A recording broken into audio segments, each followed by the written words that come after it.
Bawaslu mengajukan bukti PK 158 sampai dengan bukti PK 162 bahwa terhadap dalil pemohon demikian yang telah dibantah oleh pihak terkait dan Bawaslu serta dibuktikan dengan alat bukti masing-masing pihak, khususnya alat bukti yang diajukan Bawaslu.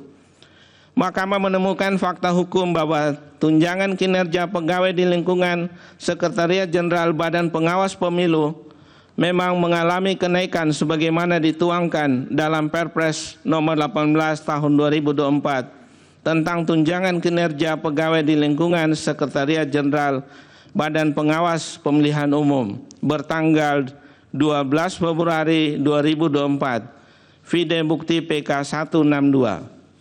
Kenaikan tunjangan kinerja demikian secara faktual memang ditetapkan Presiden mendekati hari pemungutan suara.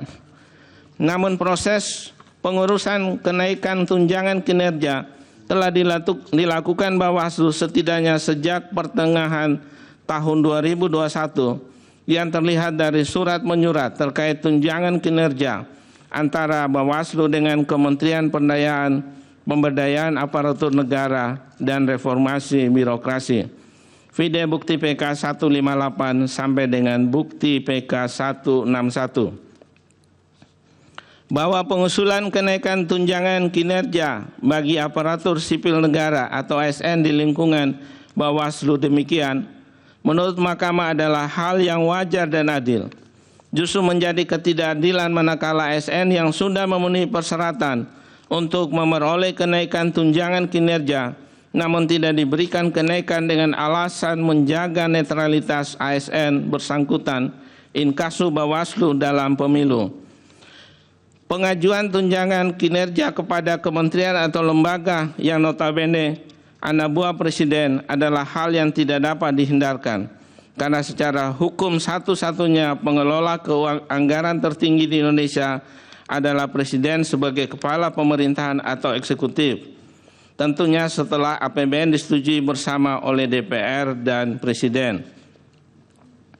Bahwa Mahkamah dapat memahami adanya kekhawatiran persetujuan pemberian kenaikan tunjangan kinerja akan dimanfaatkan untuk melemahkan pengawasan Bawaslu terhadap pelaksanaan pemilihan Presiden dan Wakil Presiden.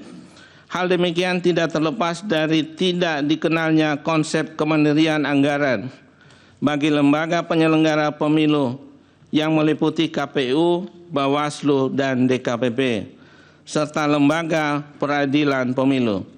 Di sisi lain, secara konseptual, gagasan kemandirian anggaran bagi beberapa badan atau lembaga negara tertentu memang masih memerlukan kajian yang komprehensif.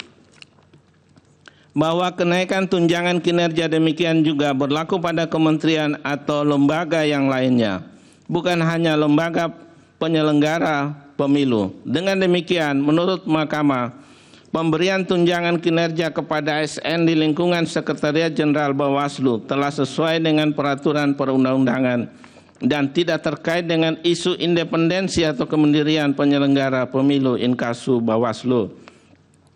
Terlebih dalam persidangan, pemohon tidak membuktikan hal demikian lebih lanjut, sehingga Mahkamah tidak mendapatkan keyakinan akan kebenaran dalil pemohon akuo.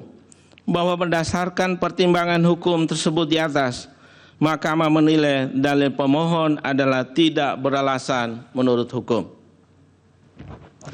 Jelajahi cara baru mendapatkan informasi. Download Metro TV Extend sekarang.